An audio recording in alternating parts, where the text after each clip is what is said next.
My prediction, based on the keys to the White House system, which has been right for 40 years, is that আমেরিকার পরবর্তী president হতে যাচ্ছেন কমলা Harris, এমন ভবিষ্যৎবাণী করেছেন মার্কিন ইতিহাসবিদ অ্যালান লিচম্যান। তিনি মার্কিন প্রেসিডেন্ট নির্বাচনের জ্যোতিষী হিসেবে পরিচিত। তাকে বলা হয় আমেরিকার নির্বাচনের নস্ট্রাডামাস।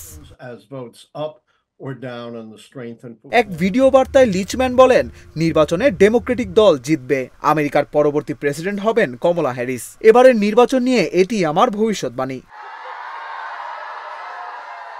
গত বৃহস্পতিবার মার্কিন সংবাদ মাধ্যম নিউ ইয়র্ক টাইমসে ওই ভিডিও বার্তা প্রকাশ হয়। প্রেসিডেন্ট নির্বাচন বিষয়ে নির্ভুল ভবিষ্যৎবাণী করার খ্যাতি রয়েছে অ্যালান লিচম্যানের। এ কারণে তার বক্তব্যকে গুরুত্বের সঙ্গে নেওয়া হয়।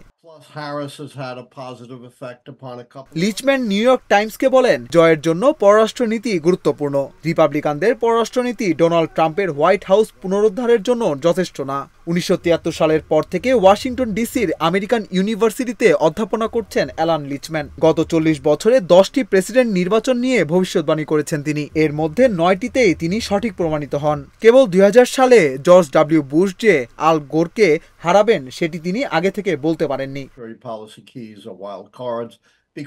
অ্যালান লিচম্যান ভবিষ্যৎবাণী করার ক্ষেত্রে সব মিলিয়ে 13টি মানদণ্ড বিবেচনা করেন। এক্ষেত্রে যদি ক্ষমতাসীন দল 6 বা তার বেশি মানদণ্ডের পর্যায়ে পার হতে পারে তাহলে তাদের বিজয়ী ধরে নেওয়া হয়। তার ভবিষ্যৎবাণী নিছক অনুমান নির্ভর নয়। ট্রাম্প আর কমলার নির্বাচনী প্রতিদ্বন্দ্বিতা সম্পর্কে ভিডিওতে লিচম্যান বলেন, এবার 13টির মধ্যে 8টি মানদণ্ডে কমলা এগিয়ে গেছেন, যা তার বিজয়কে নিশ্চিত করেছে। আগামী 4 বছর ডেমোক্রেটিকরাই হোয়াইট হাউসে থাকছেন।